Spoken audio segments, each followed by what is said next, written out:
It was June of 1988, and 71-year-old Myra Davis could hardly contain her excitement. Just when she thought her working days were over, the former Hollywood actress was suddenly back in the entertainment business.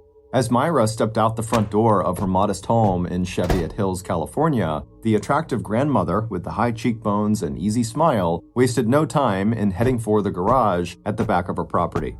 During her 50-year-long career in show business, Myra had developed a reputation for being punctual, reliable, and hardworking.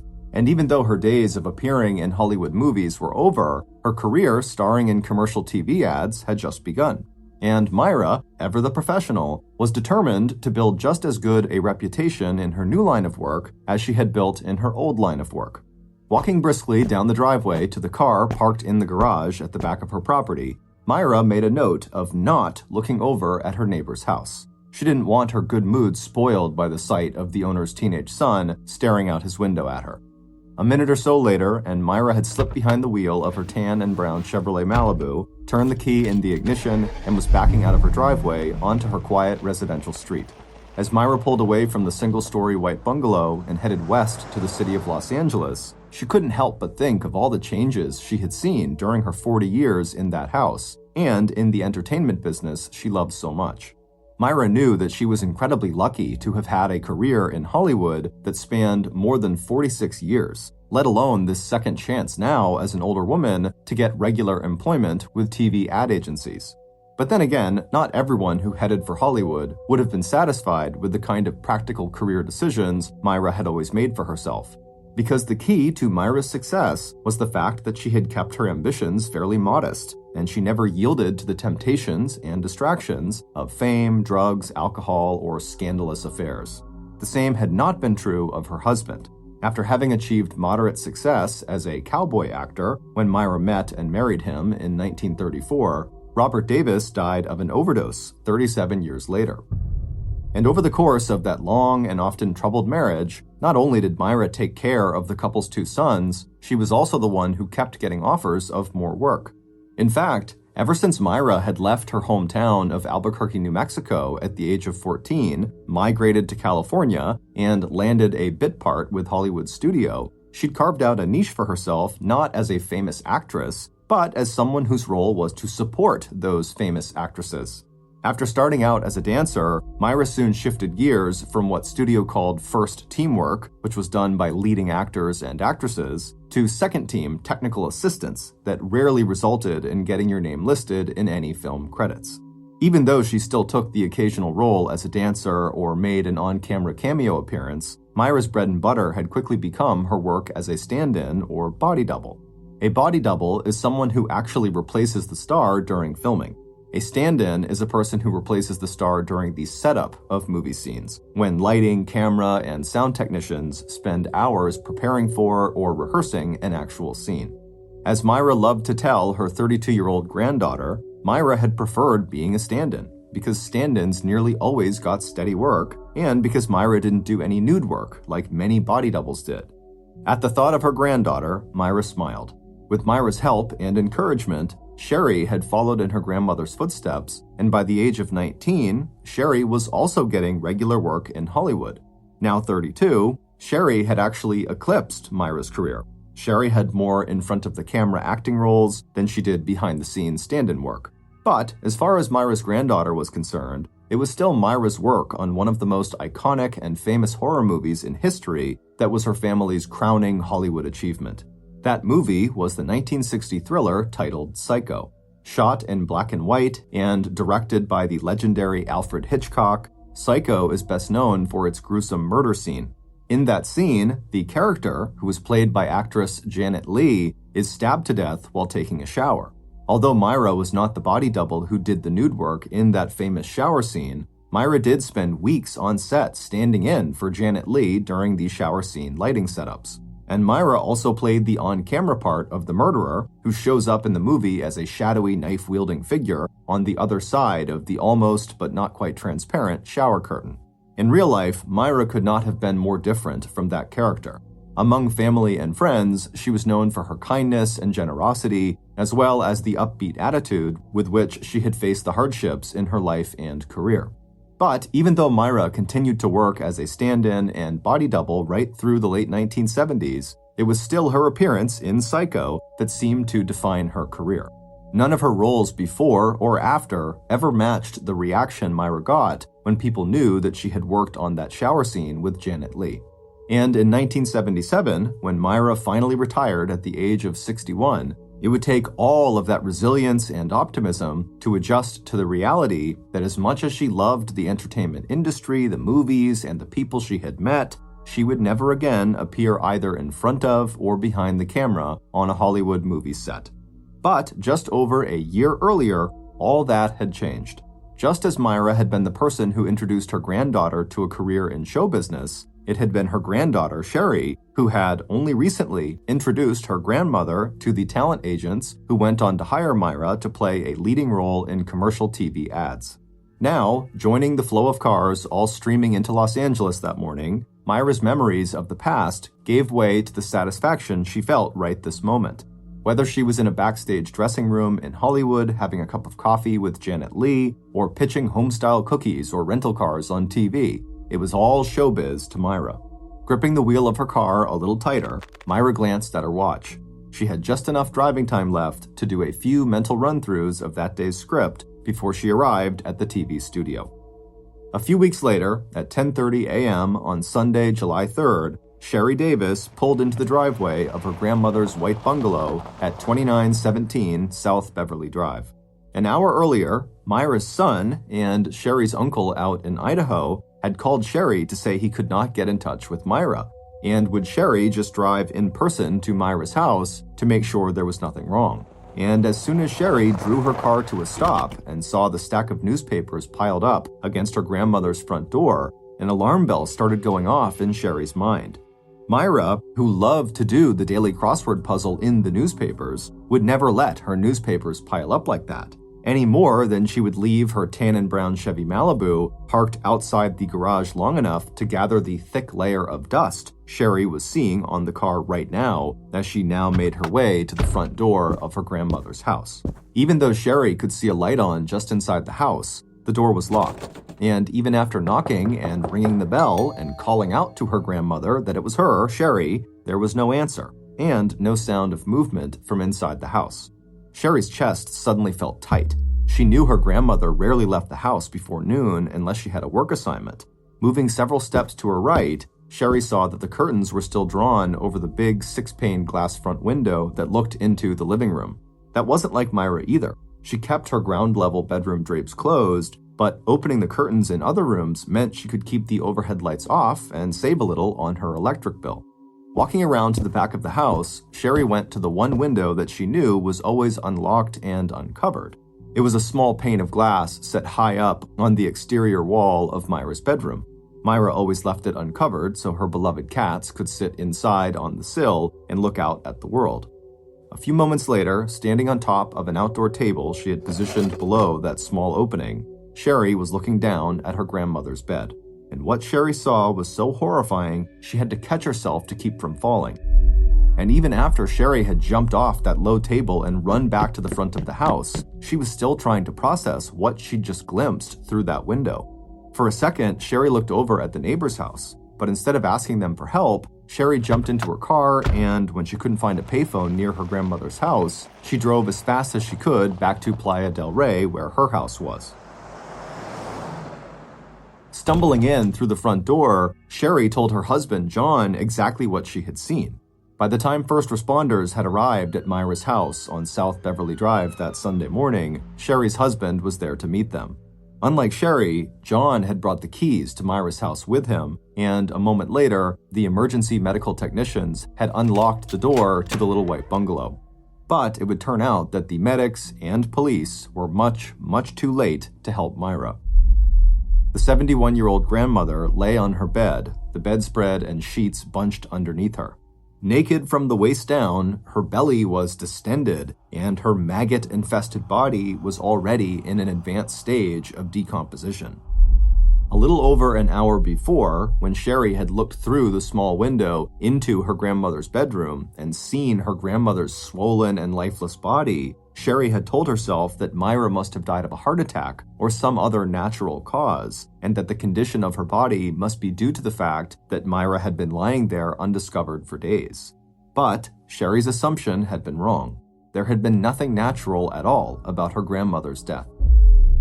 According to police, the woman who now lay on that rumpled bed and who had once famously played the role of the murderer in the hit movie Psycho had herself been violently raped and then strangled to death with a pair of her own nylon stockings. Cheviot Hills, where Myra lived, was not a high-crime area. Located west of Los Angeles, it was a modest but affluent neighborhood that had, over the years, been home to many actors like Myra and her husband. With its views of the local golf course and country club, it was a place where residents felt safe, and where murders like this just did not happen. But despite the public pressure to find and punish the person who killed Myra, right from the start, the investigation into her death was complicated, not only by the delay in discovering Myra's body, but also by a lack of suspects and obvious motives. By the time Los Angeles detective Gary Fullerton began his investigation into Myra's homicide, collecting physical evidence, swabbing the body for DNA, snapping pictures, and dusting for fingerprints, the medical examiner's autopsy report estimated that Myra had already been dead for 8 days. And looking at the crime scene, Detective Fullerton's first assumption was that Myra had been the victim of a random burglary, meaning she may not have had any personal connection to her killer. To Detective Fullerton, it looked like someone had rifled through Myra's nightstand and ransacked her dresser. In addition, the contents of Myra's purse were scattered across the bedspread and floor. But Sherry, who was absolutely stunned to find out that her grandmother had been murdered, had no trouble at all coming up with a potential suspect. Within hours of her grandmother's death, Sherry had directed police attention to the house immediately adjacent to Myra's property. Although it was no larger than Myra's own small 3-bedroom home, the neighbor's house seemed to be overflowing with people. At any given time, the owner, a woman named Adrienne Rosenfeld, played host to up to 8 different residents. Those included Adrienne's older teenage son, her 2 adult daughters, and their partners, along with 3 of Adrienne's grandchildren. According to Sherry, both she and her grandmother had suspected Adrienne's son, Joel Steen, of spying on them from his bedroom window, as well as making unwanted advances and visits to the house when Sherry was visiting her grandmother. Sherry said that Myra had even gone so far as to say that she was actively afraid of the young man. Sherry herself was uncomfortable enough with his behavior that even after discovering her grandmother's body, Sherry did not want to ask anyone in that house if she could use their phone to call 911. As for the other occupants of that house, Sherry said her grandmother got along well enough with Adrienne, who owned a nearby nail salon, and aside from the family's constant bickering, neither Sherry or her grandmother had had any issues with the older daughter's husband or the younger daughter's boyfriend who did odd jobs around the neighborhood. But what seemed like a promising first lead quickly led to what would become a series of dead ends.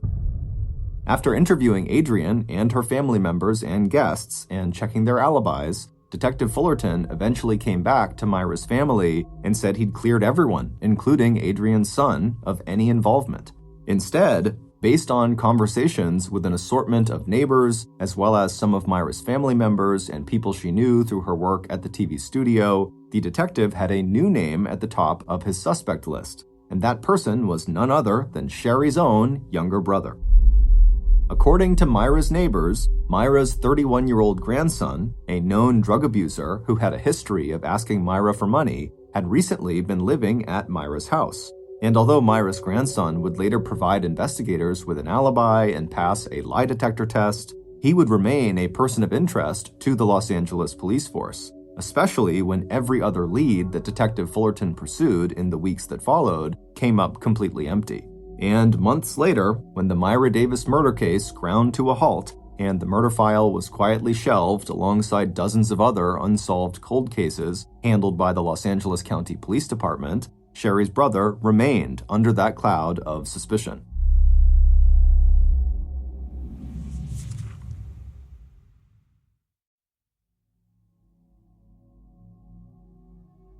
Ten years later, early on the afternoon of Sunday, March 29, 1998, 38-year-old Debbie McAllister picked up the telephone. She was sitting in her home in San Clemente, a city of 47,000 people that was perched right on the white sand beach of California's southern coast. Once again, Debbie dialed the number of her mother's apartment 90 miles north in West Los Angeles, a residential area not far from Cheviot Hills. And once again, at the other end of the line, she heard the busy signal. Debbie's mother, Jean Orloff, had called Debbie earlier that day to fill Debbie in on news about a mutual acquaintance. At the time, Debbie, a single working mom with a 15-year-old son, had been swamped with household chores. Not wanting to miss any of the details, Debbie had told her mom that Debbie would call back that afternoon when both of them could settle in for an unhurried conversation. Now, putting the telephone receiver back in its cradle, Debbie pushed the first flicker of worry out of her mind.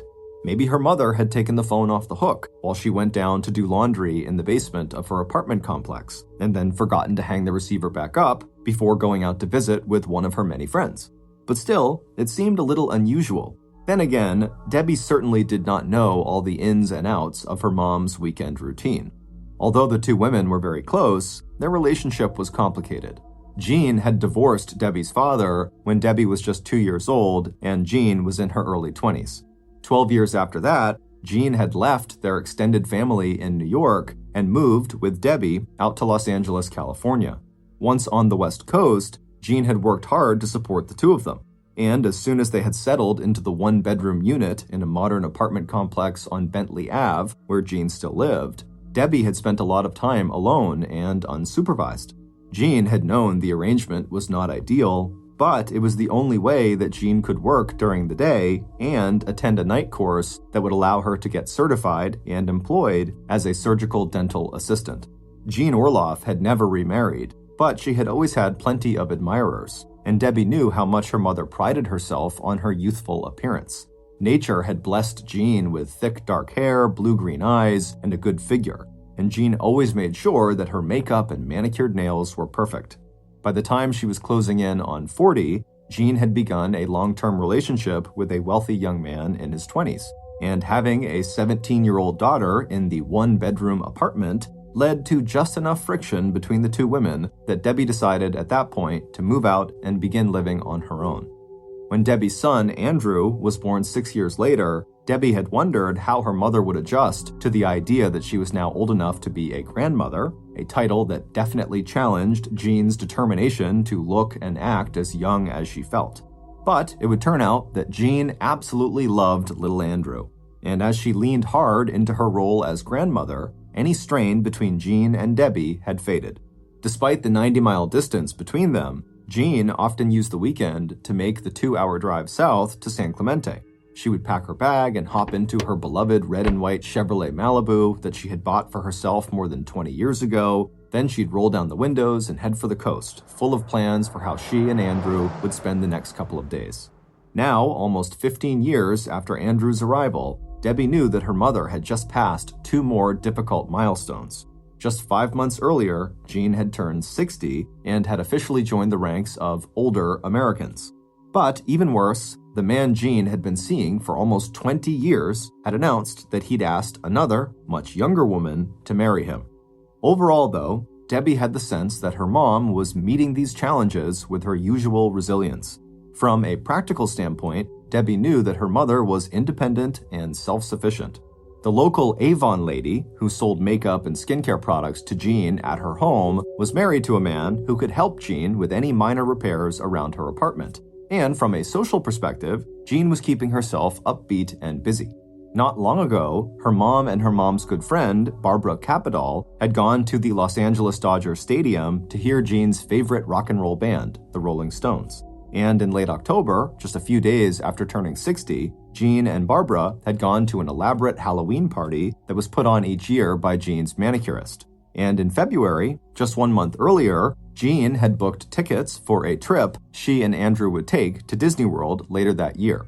And just 11 days earlier, Debbie knew that Jean, along with Jean's younger sister and their mother, had gotten together for lunch, a monthly engagement that had started after Debbie's aunt and grandmother had joined Jean and Debbie out on the West Coast. Finally, Debbie told herself to stop worrying. It was good that her mom was busy or having a marathon phone call with a friend. And besides, her mom had sounded just fine when Debbie talked with her earlier that morning. At about 5 p.m. the next day, on the afternoon of Sunday, March 29th, Jean's friend, Barbara, left her apartment in the complex that she and Jean shared and climbed the one flight of steps up to Jean's unit. Both women lived alone, and over the years they had become very good friends, so it was natural that when Jean's mother had not been able to reach her daughter by phone at all that day, that Jean's mother would finally call Barbara and ask her to check that Jean was okay. But it wasn't until Barbara saw the Sunday newspaper still on the floor outside Jean's door, and Jean did not answer the bell, that Barbara felt her own first wave of concern. And when Barbara tried the door and found it swung inward under her hand, that concern turned to alarm. Jean was always careful to keep her doors locked, and even when she was expecting company, Jean always used an intercom and buzzer to greet people before letting them inside. The first thing Barbara noticed when she walked into Jean's apartment was the smell of smoke, not from Jean's cigarettes, but more the smell of fabric burning. But even as Barbara pinned what the smell was down, she came to a sudden, horrified stop. The door to Jean's bedroom was open, and from where Barbara stood just a few feet away, she could see Jean's naked body sprawled face down across the king-sized bed. Jean's feet, hanging over the edge of the mattress, were blue, there was blood around Jean's head, and then Barbara saw the source of the smoky smell she had noticed when she first walked in. The dust ruffle around the bottom of the bed had been partially burned, and even though the fire had burned itself out, there was something so off about Jean's lifeless and discolored body that Barbara did not have to check for a pulse to know that her friend was dead. And even as Barbara began to back out of the apartment before turning to run down the stairs to her own unit, where she would call 911, other details of the scene seared themselves into Barbara's memory. The way Jean's body looked like it had been thrown onto the bed, the phone on the floor rather than on the nightstand, and the receiver off its cradle. Then there was the uncharacteristically messy pile of towels heaped on the floor in the bathroom instead of folded neatly on the towel racks, and that blood around her friend's long dark hair. And as Barbara picked up the phone and dialed 911, her brain kept screaming one single word: murder. But within the next hour, as first responders from the fire, police, and emergency medical unit flooded into the apartment complex on Bentley Avenue, Los Angeles County Police Sergeant Christopher Giles was forming a very different impression of what had caused the death of 60-year-old Jean Orloff.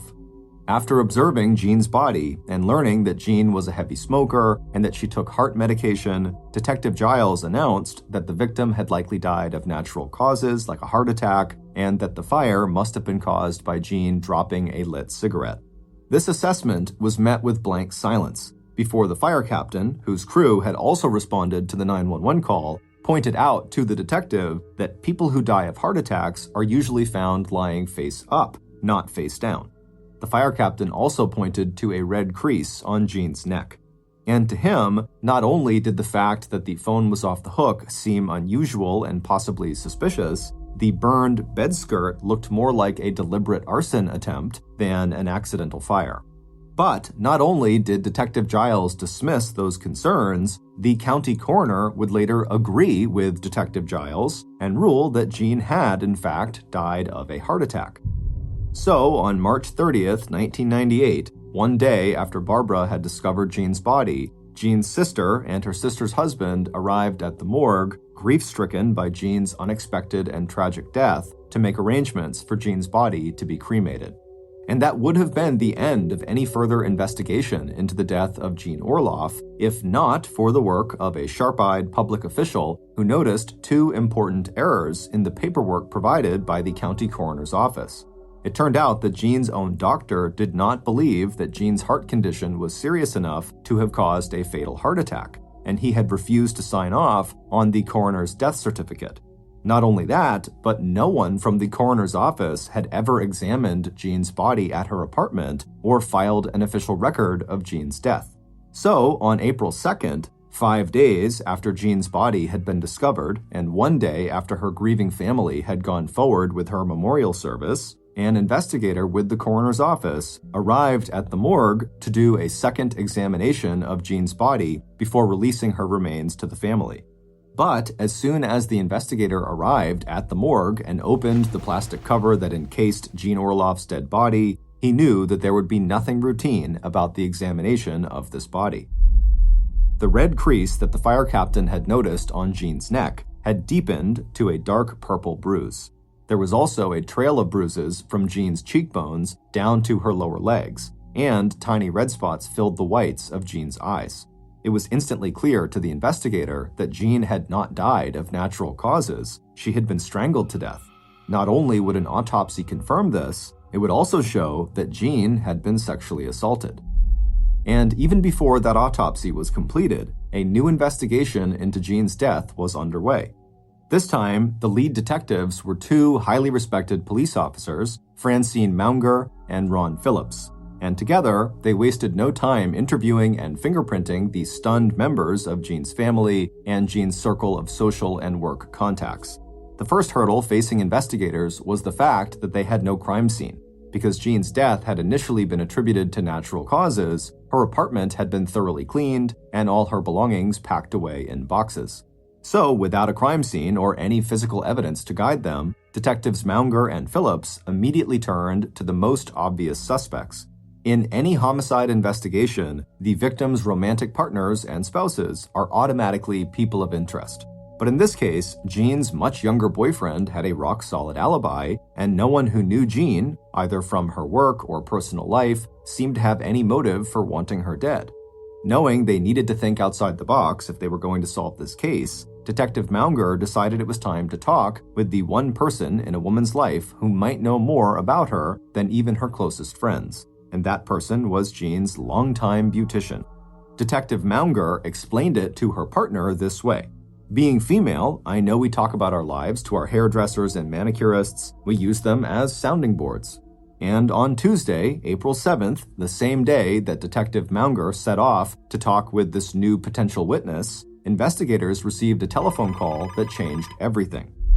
Within hours, police were combing through their backlog of cold cases, looking for the unsolved murder of a 71-year-old woman named Myra Davis, who had also lived in Cheviot Hills, and who had been raped and then strangled 10 years earlier.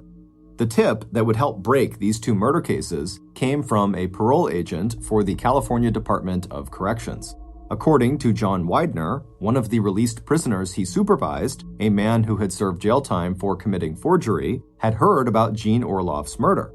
And not only did the details of her death, sexual assault, and strangulation remind this ex-con of another earlier murder, but this ex-con also knew the name of one man who had a connection to both victims. 24 hours later, the pieces of two murder puzzles, along with a string of seemingly unrelated sex crimes that had happened in the late 1980s, suddenly and shockingly all fell into place. Over the weeks that followed, the names and images of Jean Orloff and Myra Davis, along with references to the 1960 horror classic Psycho, all started appearing in the pages and on the screens of state and then national media. Based on information contained in both those murder files, along with Detective Maunger's interview with Jean's manicurist and a series of interviews with the suspect named by the parole agent, here is a reconstruction of what happened on or about Tuesday, June 28, 1988, when 71-year-old Myra Davis was killed, and on March 29, 1998, 10 years later, when the same man murdered 60-year-old Jean Orloff. Back in 1988, Myra's killer had already developed a very unwholesome fascination with women and violence. And Myra, a vulnerable older woman he saw every day, had become an object of great interest to him. He knew a little bit about her, including the fact that she didn't seem to much like her neighbors, at least not all of them. He also knew she had made a living in Hollywood back when she was young, and that now she made commercials. He'd even seen her face on ads pitching old-time lemonade and the all-day breakfast served at the International House of Pancakes. He knew she had a very good-looking granddaughter who also worked in Hollywood, but on that day, in late June 1988, neither the neighbors or Myra's granddaughter were anywhere in sight. So, when the murderer knocked on Myra's door and called out respectfully if now was a good time for him to come visit, there was no one to see them when Myra opened the back door, gave him that TV smile, and invited him inside. There was also no one to see when the killer followed Myra out of the kitchen and into her bedroom. And Myra was surprised when, after their short but pleasant conversation had ended, she turned around and there he was, standing right behind her with a strange look on his face. For the killer, the explosive rage and sexual excitement that now filled him was familiar. They had been among the reasons why parents wanted nothing to do with him, why he had molested his own younger sister, why he had spent years in mental hospitals and juvenile detention facilities, and why he had sexually abused other children in those same settings. Myra had no way of knowing any of this. The killer's long rap sheet listing crimes he'd committed before the age of 18, when he was still considered a child, was protected by law from public view. And at that moment, knowing what her killer was capable of would not have mattered to the 71-year-old grandmother anyway, because now it was too late. This man was already there in her house, and when he suddenly came at her, the attack was so unexpected that Myra hardly had any time to process what was happening or to try to protect herself. According to the medical examiner's later autopsy report, what happened next was premeditated and brutal. Myra's killer stripped her of nearly all of her clothes and then forced her onto the bed where he raped her. Afterward, her killer wrapped a pair of nylon stockings around Myra's neck, then used the handle of a plastic pot scrubber he'd picked up on his way through the kitchen like a tourniquet to tighten the ligature around her throat. Throughout the attack, Myra was facing her killer. In the 60 to 90 seconds it took her to die from strangulation, the small bone below her jaw and inside her neck had slowly fractured. At the same time, the intense pressure on Myra's voice box caused her to reflexively bite down into her own tongue, even as the blood vessels in her eyes and under her skin and gums began to rupture and bleed. Before leaving Myra's house, the killer rifled through her purse and quickly opened and ransacked the 5 drawers of her bedroom dresser. Satisfied and exhilarated, the killer slipped out the door of Myra's house, leaving her body to the maggots and California's summer heat. Over the next week, Myra's killer spent several days on an alcohol-fueled bender. But by the time he was interviewed by police about Myra's death, he was sober and he had put together an alibi. He also knew he had been lucky. Myra's body was so badly decomposed by the time it was discovered that pinning down an exact date or time of death was practically impossible. And in the 2 years that followed the unsolved killing, police never connected Myra's murder with a string of at least 6 sexual assaults on young women in the Cheviot Hills area where Myra had lived. And when, in 1991, Myra's killer was arrested and charged with sexual battery in 2 of those attacks, the sentences against him were suspended, and instead of serving time, Myra's killer was put on probation and required to attend 1 year of sexual abuse counseling. The killer's next encounter with the law occurred on March 6, 1992, when an elderly couple out for a stroll in Cheviot Hills saw him kicking the small dog he was holding at the end of a leash. When the 67-year-old husband, who weighed less than 120 pounds, told the younger man to stop it, Myra's killer, enraged, stepped forward and struck the older man. The blow knocked him backward and he hit his head on the sidewalk with such force that 3 weeks later, he died. After spending 3 years in prison for manslaughter, Myra's killer was again released on parole, and moving back in with his wife, he started working side jobs for cash as a handyman. And by the beginning of 1998, one of his customers was an attractive and vibrant 60-year-old divorcee named Jean Orloff. Not only did Jean live just several blocks away from the killer's first murder victim, but Jean's red and white vintage Chevrolet Malibu reminded the murderer of the tan and brown Chevy Malibu that had belonged to Myra, and how that car had sat in Myra's driveway collecting dust during those 7 days after he had killed her when she lay dead and undiscovered inside her little white bungalow. In fact, 10 years later, on March 28, 1998, there was so much about the visit he decided to make to Jean's apartment that would remind him of his visit to Myra a decade earlier. Like Myra, who was one of his early customers, Jean had always been happy to have his help around her home, starting back in late 1997 when he repainted a heavy mirror for her before hanging it over her piano. So when the killer had slipped away from his family's house that evening and driven the 3 miles to Jean's apartment, where he knocked quietly on her door, Jean welcomed him inside with a smile. Like Myra, Jean had no reason not to open the door. Like Myra, Jean had no idea what crimes this man had already committed, and she had no idea what he was about to do to her. But once the killer attacked, Jean fought back with every ounce of strength she had. And even though Detective Giles would later insist that Jean had died of natural causes, the autopsy that doctors performed 5 days after Jean's body was sent to the morgue told a very different story. Like Myra, Jean had been raped. But blunt force trauma to the back of her ribcage showed that the killer had probably had to jam his knee into her back to force her face into the mattress so he could subdue her. The ultimate cause of death was strangulation, although in Jean's case, the ragged furrows around her neck, the crushed voice box, and the abrasion on her chin, nose, and next to her mouth all suggested that she had fought desperately against the tightening of the ligature. When it was over, the killer left his victim naked and face down on top of her bed. The phone already lay on the floor, the receiver off the hook. As the killer's excitement subsided and his breathing returned to normal, he could hear the faint noise of the busy signal coming across the phone line. Before leaving, the killer set a small fire at the bottom edge of the bedskirt. Taking one last look around, the killer slipped out of Jean's apartment, leaving the door unlocked behind him. And just a few minutes after that, 32-year-old Kenneth Dean Hunt, who had been known to both Myra and Jean by his nickname, Sonny, was in his car heading back to the home he shared with his wife and her mother on South Beverly Drive in Cheviot Hills. And that house, owned by Adrian Rosenfeld and still overflowing with people, was located right next door to the little white bungalow where Myra Davis had lived for 40 years before Sonny had killed her back in 1988. It would turn out that the 32-year-old handyman who murdered both Myra Davis and Jean Orloff had been the boyfriend of Adrian's younger daughter, the man who made most of his money doing odd jobs for their neighbors. 4 months after being interviewed and cleared as a possible suspect in Myra's murder, Sonny had gone on to marry Adrian's daughter. He had also cultivated a loving relationship with his mother-in-law. Adrian, along with her daughter, always found excuses for Sonny's inability to hold down a regular job, and they would both insist that later charges against him for sexual assault and manslaughter were unfounded. As Myra's neighbor, Adrian had made a point of recommending Sonny to Myra as a part-time handyman.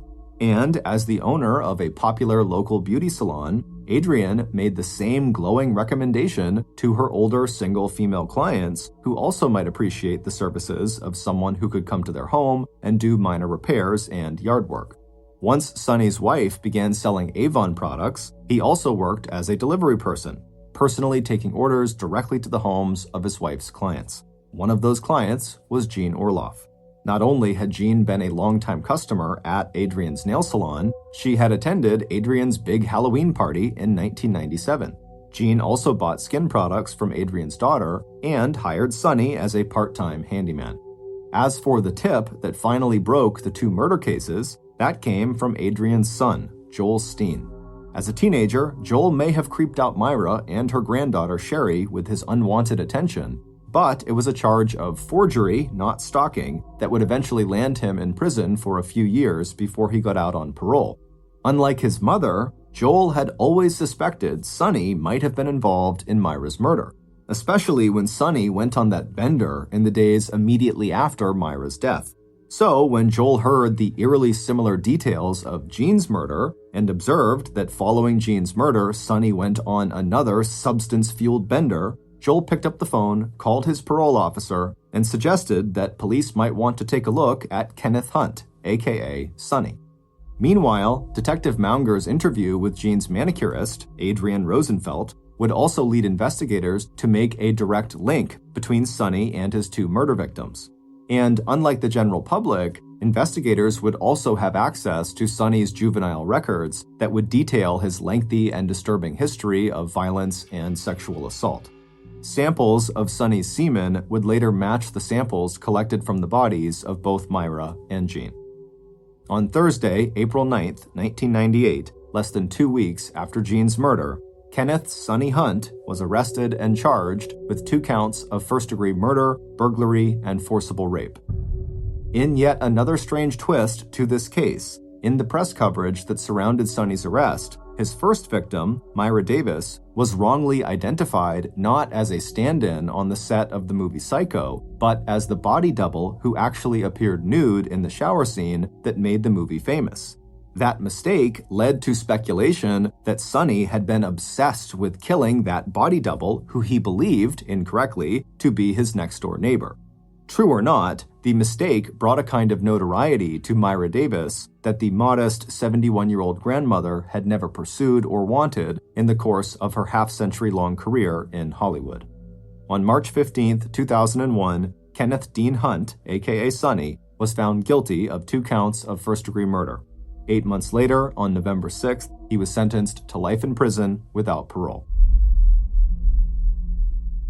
A popular YouTuber named Dan Bell explores abandoned buildings and then uploads that footage to his very popular This Is Dan Bell page that has over 500,000 subscribers. Unlike other urban exploration YouTube channels, Dan is not trying to create scary content. In fact, many of his most popular videos are taken in buildings that haven't even been abandoned yet, like in a Kmart that's shutting down and all the shelves are empty, and he walks around and it's kind of eerie because it's this huge store that's now coming to an end. But again, it's not really scary. But amongst those popular videos, there is one that is horrifying, and it's called the Super Creepy Abandoned Asylum. One of the top comments on this video is from a verified YouTube account with over 1 million subscribers. They're called The Proper People, and they say, "This may be the creepiest urban exploration video I have ever seen." The video opens with Dan coming up to this huge old house that looks like nature is reclaiming it with all the vines and grass and everything overgrown all around it. And for the first minute and a half, Dan is just quietly walking around the perimeter of this building, and you don't really know what it is, besides obviously the captions given away it's an asylum, but it doesn't look like an asylum. It looks like a random house in the middle of the woods. After about 1.5 minutes, Dan makes his way over to the side of this building, and he sees there are some stone steps that go down into a door that clearly feeds into the basement of this building. Dan walks down the stairs, he opens the door, and he walks into this hallway, and as soon as he goes in, because his camera had been filming in very bright sunshine outside, it takes a minute for it to focus on the hallway, which is totally dark. But once the camera focuses, you see all this old clothing strewn about on the ground, and the paint is peeling off the walls in every part of the building. When Dan filmed this, he was not out loud narrating as he walked around the building. Instead, while he was editing the footage, he must have recorded himself doing a narration, and that narration picks up as soon as he gets in the hallway and the camera has focused. He begins walking down this hallway, and you hear under his boots the crunch of broken glass. And as he's walking, you hear Dan's voice say, "This is a children's asylum that shut down sometime in the 1990s. It was briefly leased sometime in the 2000s, but for the most part, over the past 3 decades, this building has been totally abandoned." After he gives this brief history, which sounds like he's done this dozens of times on other videos, he pauses and says, "You know, something really strange happened while I was filming inside of this building." He heard what sounded like someone running around on the top floor of this building. He's used to going into abandoned buildings and finding creatures, animals running around. That was not unusual. And so instinctively, he assumes it's got to be some animal that's taken up residence on the top floor. And so he doesn't worry about it. He ends up walking around the whole first floor before making his way upstairs. And he said when he got up there, he was expecting to see some animal or some sign of an animal living up there, but he didn't. He didn't see anything. It just looked like every other abandoned building, and after filming what he wanted to film, he eventually leaves the building and goes home. It wasn't until he loaded the footage onto his computer and began reviewing it that he noticed 2 specific instances while he was inside this asylum where clearly someone else is in the room with him. Dan speculates that perhaps a former patient has come back here and is living in one of the rooms upstairs. Here are the 2 segments from his video that show this kind of phantom person lurking in the shadows. In the first clip, keep your eyes on the door that is open leading downstairs. You'll see there is a shadow on the door that is being cast from whatever is standing at the top of the stairs just outside of our view. And at some point, as Dan is filming down the hall, that shadow vanishes down the stairs. In the second clip, when Dan walks into the room, look to the back left-hand side of the room at the door, specifically at the open hole where there should be a doorknob. You will see there is very clearly someone looking through the hole at Dan, and when Dan films this person, they run away.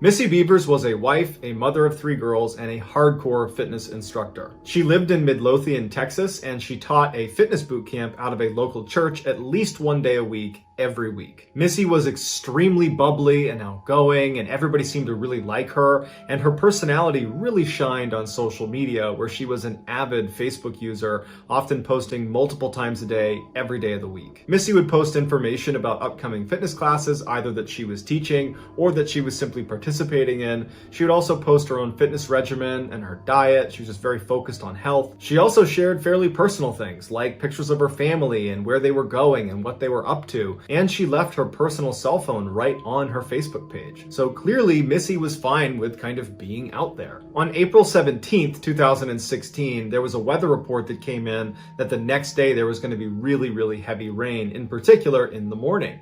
And Missy's class was scheduled for the next morning at 5 a.m. and she started getting calls and text messages from the people who were going to that class asking, is this class still going to happen? By 7:55 p.m. that night, so many people had asked about it that she decided to just put a public post on her Facebook page addressing the weather. And it just said, if it's raining, we're still training, no excuses, you are gladiators. On the post, she included directions of how to get to the church, where this class was going to be in the church, what time they were starting, and what they could expect. Later that night at 9:23 p.m., she did another Facebook post that said, going to bed, I have to get up tomorrow at 3:30. The next day at 4:16 in the morning, a street security camera picked up Missy pulling into the church's parking lot. Even though her class didn't start until 5 a.m., she liked to get there early to make sure the classroom was set up and to warm up a little bit and make sure she was super motivated and cheerful as soon as they walked in. The security cameras inside the church capture Missy walking in through the front doors at 4:20 in the morning. Then, just before 5 a.m., the first couple of students arrived at the classroom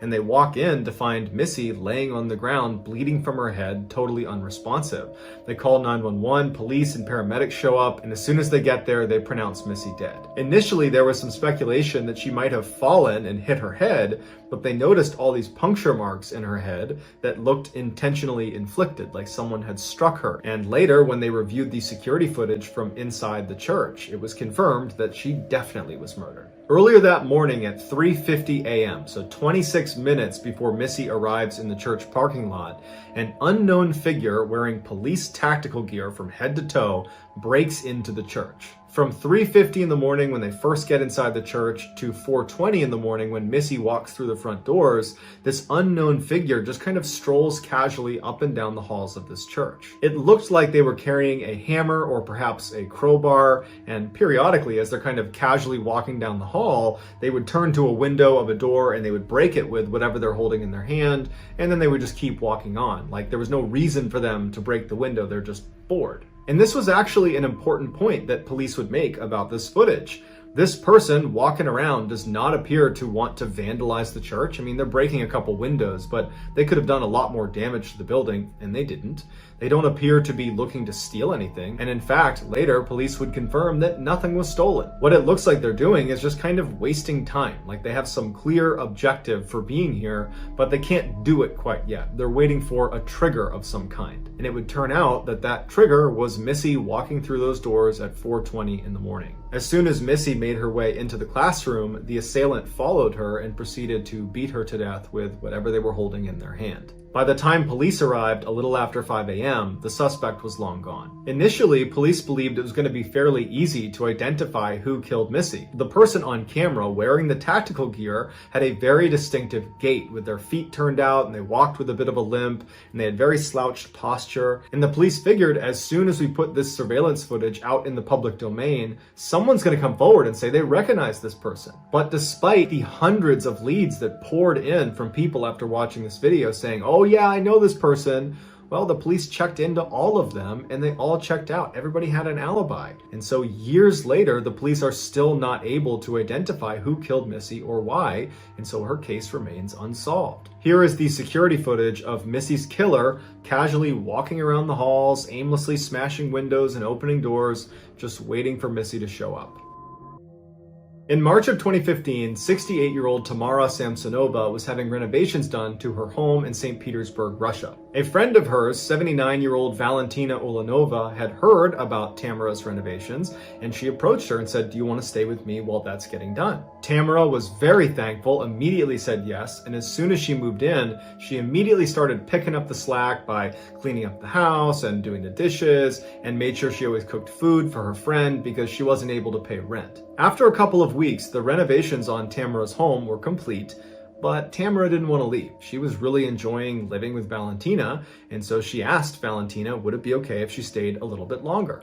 Valentina was a little bit reluctant, but did ultimately say, okay, that's fine. A couple of months go by, and Tamara is showing no sign that she plans on leaving Valentina's home anytime soon, and Valentina is getting increasingly frustrated with that reality. Finally, in late July 2015, Valentina confronts Tamara and says, "You gotta go." And Tamara just says, "No, I'm not leaving." This causes a huge fight, but at the end of it, Tamara still doesn't leave. So for a couple of days, the women just do not speak to each other. The silence is finally broken on July 23rd when the women get into a fight about some empty cups in the sink that one of them was supposed to clean, but they didn't, and they fought about whose responsibility it was to do the dishes. And then of course, the whole subject comes up again of Valentina saying, "You shouldn't even be here, you need to leave." And Tamara's like, "No, I'm not gonna leave." And so another big blowout fight happens. But at the end of this fight, Tamara finally concedes and says, "Okay, I get it.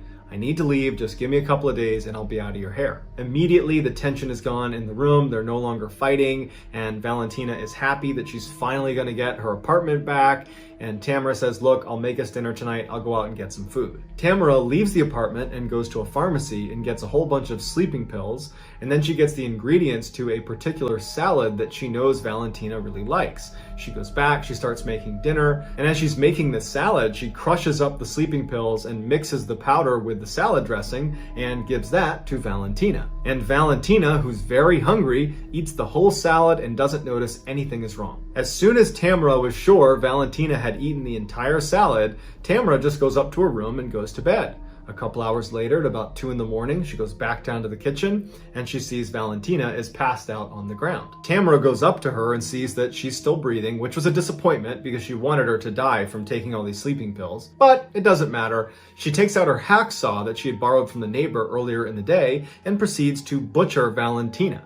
And she makes special care as she's cutting her into pieces to remove her lungs and not damage them, because Tamara had a taste for human lungs. It was actually her favorite food. She took Valentina's head and she put it into a big pot of water and began boiling that to eat it. The rest of her was cut up into as small of pieces as she could get them and then wrapped in a shower curtain and placed in various bags. As Valentina's head and lungs are being cooked on the stovetop, Tamara begins making dozens of trips from the apartment down the stairs, out the front door, all the way down to the lake that was near their property, where she would dispose of the body parts before coming back and getting more. Valentina's hips and legs were apparently too heavy to haul all the way down to the lake, so she took them to a nearby forest. Tamara's final trip sees her carrying a big silver pot, inside of which is Valentina's head, or at least whatever is left of it after Tamara was done eating most of it. 4 days later, on July 27th, a young couple that was living in the same apartment complex as Tamara and Valentina were out for a walk with their dog out near that lake. And as they're walking, their dog takes off running and stops in front of this huge bag that it's sniffing and pawing and trying to open. And the owners of the dog try to call it back, but they can't get it to get away from this bag. And so the owners walk over and they kind of poke the bag. They can see it's pretty heavy, and they open it up and they find a human torso, and it's Valentina's. When the police show up, the first thing they do is they go to Valentina's apartment, and they're surprised to find Tamara living there. They're kind of sensitive with her, and they say, "Your friend, your relative was just found deceased, and we need to look around the apartment." Tamara was completely indifferent. She did not care. They had just discovered her body, and she didn't care that they were searching the apartment.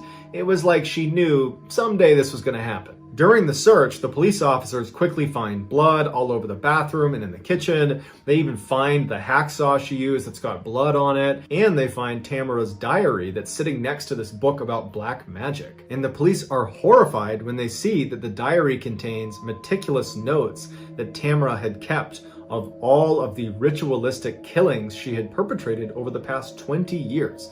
And there was 14 of them. And almost all of them were motivated by Tamara's desire to cast spells that she apparently was reading about in these black magic books she had. And virtually all of these spells required human flesh or other human components. And so she would kill these people, she would use their bodies to cast these spells, and then afterwards she would consume them. Not because that had anything to do with the spell, but because she liked the way people tasted, in particular, human lungs. The police arrest Tamara, who doesn't put up a fight. She says, "Yep, you got the right person. I did all this." While Tamara was on trial, she seemed like she was in a great mood. She told the judge, "I hope you give me a really severe punishment. I expect to die in prison." She was seen blowing kisses to reporters. It was like she was just totally out of touch. Or maybe she literally knew this was going to happen and just didn't care anymore. Tamara, who would be nicknamed the Granny Ripper by newspapers over the course of this trial, was given a life sentence, and to this day, she is still sitting in jail. Here is the surveillance footage of Tamara disposing of Valentina's body, as well as some shots of Tamara during her trial.